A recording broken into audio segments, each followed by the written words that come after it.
Steps out of the pocket, he throws. Got Myers. Touchdown! Touchdown! Terry Myers! 1968, the year of the pigskin. Second-year head coach Pepper Rogers would go on to lead one of the greatest Kansas Jayhawk football teams in history. The Jays would win their 6th conference championship, still their most recent, tying with Oklahoma for the Big 8 belt. KU was led by All-American quarterback and legendary running threat Bobby Douglas, as well as the balanced running attack of hard-nosed sophomore John Riggins and the speedy senior Donnie Shanklin. Also rostered was sophomore tight end and tackle Larry Brown, future NFL legend for the Pittsburgh Steelers. The defense was led most notably by the towering team captain and defensive end, John Zook. KU would finish 9-1 overall, punching a ticket to Miami for the first time since their 1948 heartbreaking loss to Georgia Tech, one that also ended in controversy. KU's electrifying offense, averaging 442 yards and 38 points per game, would line up against the undefeated Nittany Lions on NBC New Year's night. Penn State and Kansas in the Orange Bowl. It shaped up as a classic duel between two high-scoring football machines. In the Orange Bowl, it's Penn State, the nation's only 10-0 team, colliding against the Kansas Jayhawks, kings of the Big 8 Midlands. So, man, this is one of the best bowl lineups ever. It's action all the way. And now, the big one. The big one from Miami, New Year's night, 1969.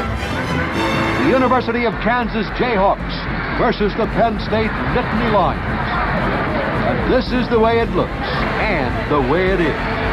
This is the excitement of greatness. Joe Paterno, Penn State's great head coach, tells it like it is. Popular Pepper Rogers, brilliant Kansas coach, is no stranger to the Orange Bowl, having kicked a winning field goal in the 1951 Classic. Quarterback Bobby Douglas, the Jayhawks' left-handed rifle arm All-American, leads the highest scoring team in Kansas history. This defensive end, number 83, is Captain John Zook. A long road since that first little 1933 game before 3,500 fans. Penn State won the toss and will receive. Bell kicks off for Kansas to the Penn 7, and Pittman returns it to the 20. KU would come out of the gate sluggish, but would force 3 turnovers in the first quarter. Intercepted by Mickey Doyle at the Kansas 42. Now it's Douglas on a keeper around end for the Jayhawks, and 5 yards. Now it's the Jayhawks, and Douglas firing one to Mosier. Bobby Douglas would get the Hawks offense back to its usual form with help from his running backs. This time it's Shanklin at left end for 7.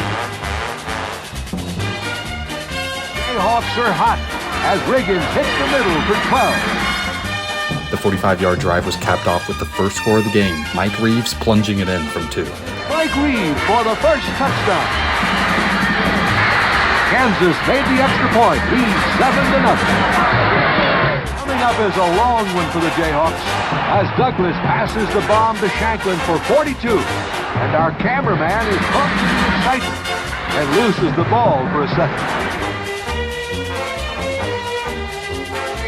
Moments later, it's Douglas passing, but the ball is deflected. And intercepted by Smith at the Kansas 35. And he returns to the 11. It's Cherry for Penn State over tackle. Fumbles, and it's recovered by the Jayhawks Benoit at the Kansas 7. Coach Joe Paterno not too happy at this moment as Kansas takes over at the goal line. Douglas back to pass, but keeps it and races to his right. Good for 11 Jayhawk yards.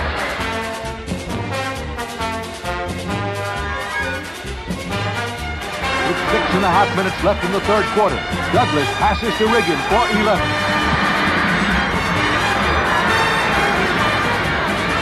The Jayhawks are really moving now, and Douglas keeps it on his left side for another 10 yards.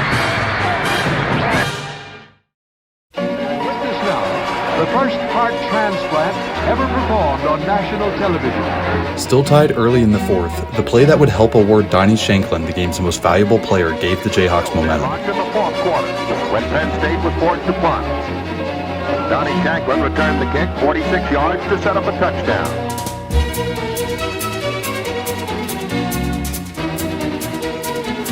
John Riggins scored, and the Jayhawks owned a 14-7 lead. Kansas, with left-handed Bobby Douglas at the passing helm, launched another drive.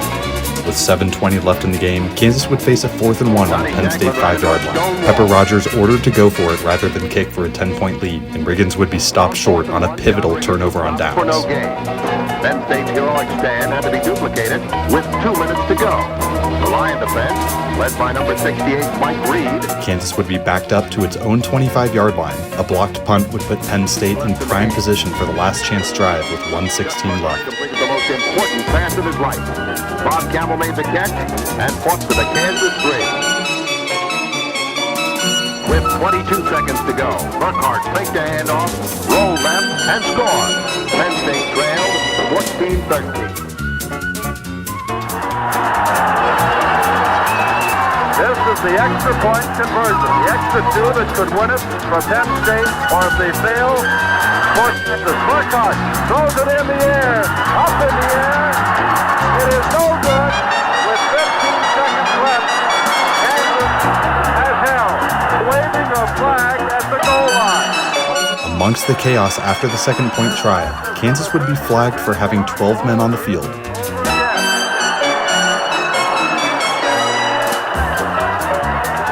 Coincidentally, it was said later by John Zook that KU had fielded 12 men on 3 separate occasions that final drive. And the rest is history.